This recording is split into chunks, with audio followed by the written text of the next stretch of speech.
Shalom. Hari ini saya mau share firman Tuhan tentang rahasia firman Tuhan yang tersembunyi. Mari kita mau sama-sama baca Yohanes pasal 21 ayat 25. Masih banyak hal-hal lain lagi yang diperbuat oleh Yesus.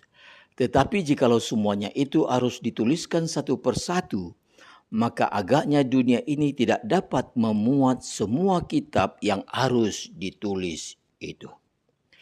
Lewat firman Tuhan yang kita baca ini, kita bisa mengerti ada banyak mujizat-mujizat yang luar biasa yang diperbuat Yesus yang tidak ditulis di dalam Alkitab ini.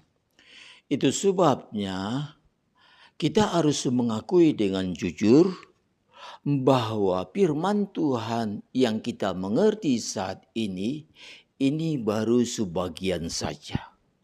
Sungguh pun kita sudah lama mengikut Tuhan, sudah lama melayani Tuhan, bahkan kita sudah punya gelar.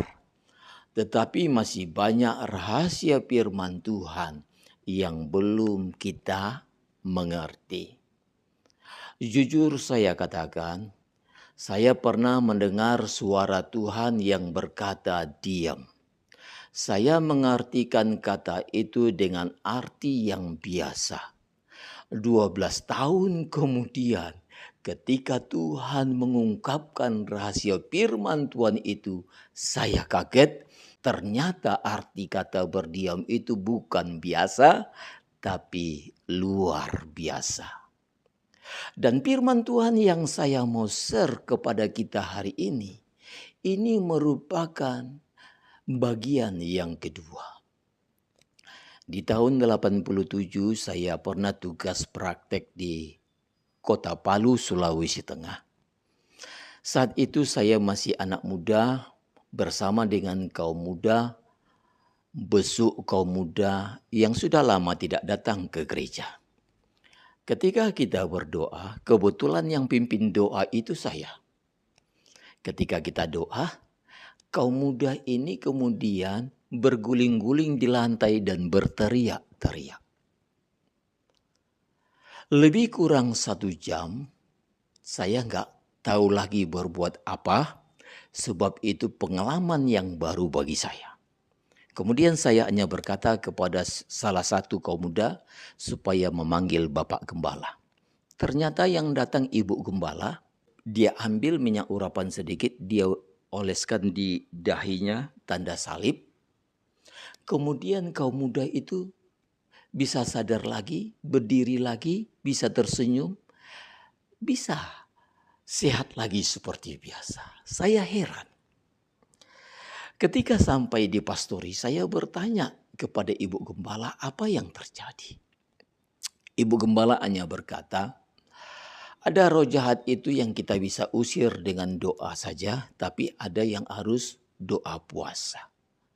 Saya ingat persis tentang firman Tuhan yang dia sampaikan, dan saya mengerti bahwa itu ada tertulis di dalam Matius 17 ayat 21. Secara teori saya mengerti, tapi pengalaman itu baru buat saya.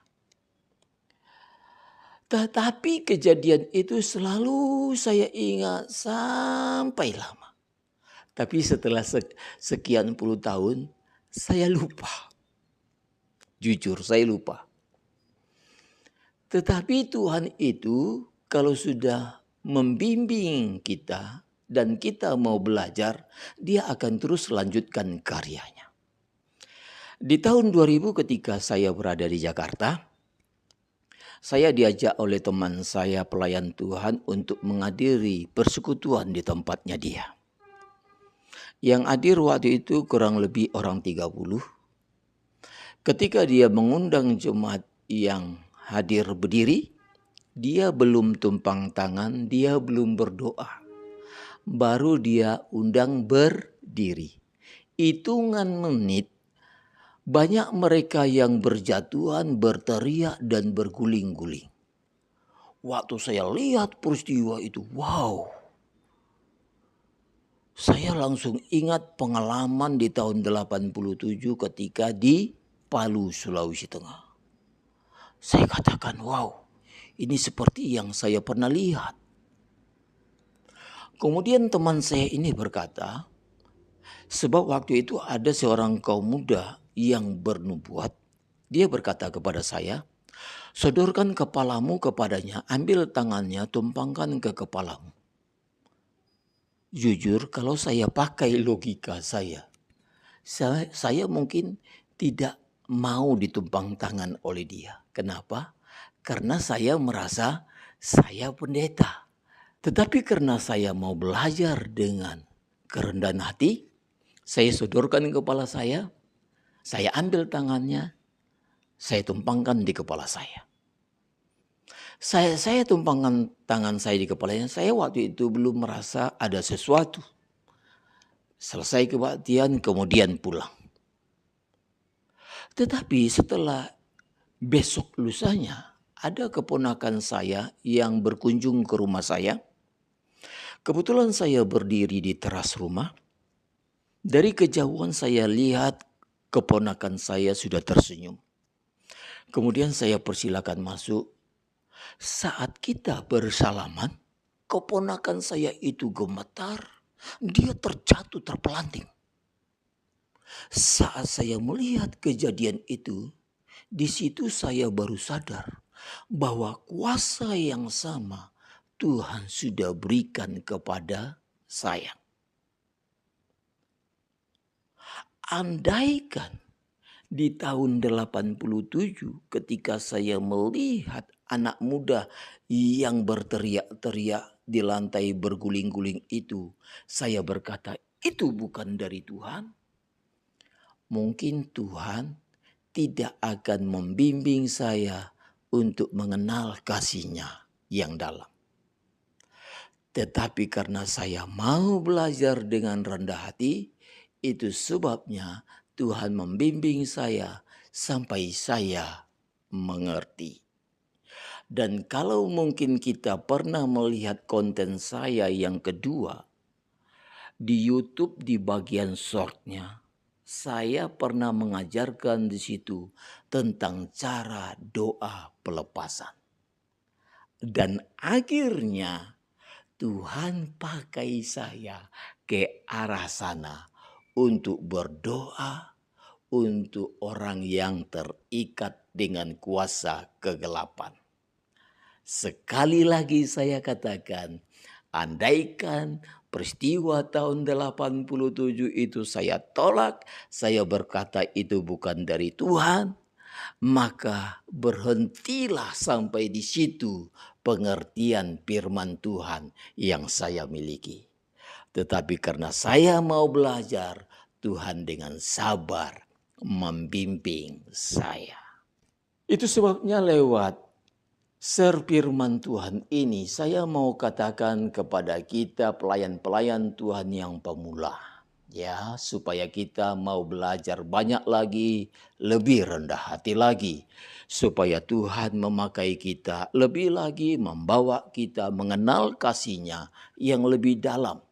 Jangan kita baru melayani Tuhan 10 tahun, baru melayani Tuhan 20 tahun. Ketika kita baca firman Tuhan tentang mendengar suara Tuhan, kita sudah berani berkata, ini firman Tuhan terjadi di perjanjian lama, bukan di perjanjian baru. Di perjanjian baru tidak ada mendengar suara Tuhan.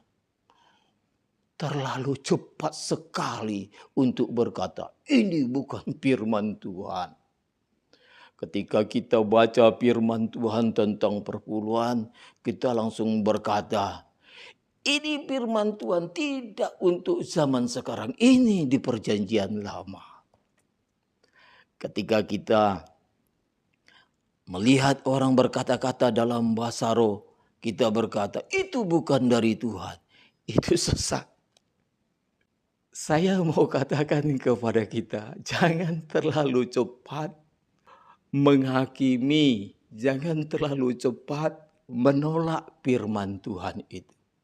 Saya takutnya ketika saudara menolak itu firman sama dengan saudara menolak Tuhan.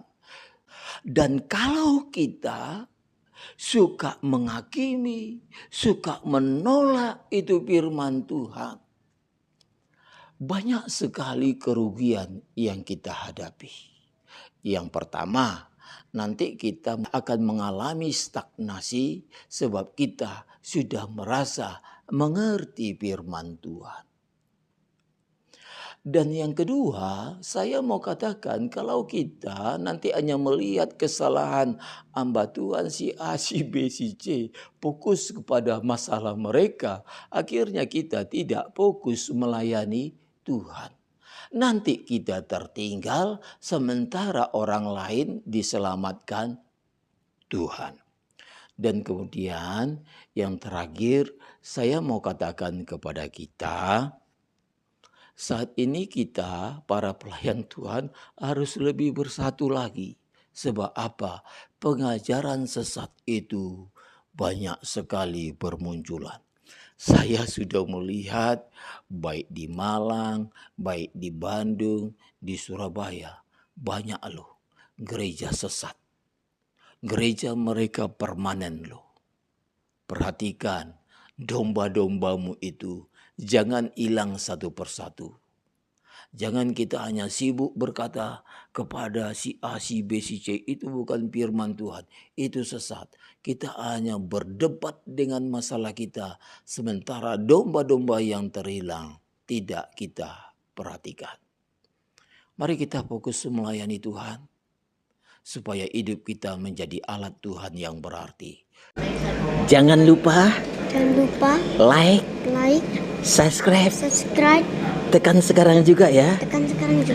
Tombol merah.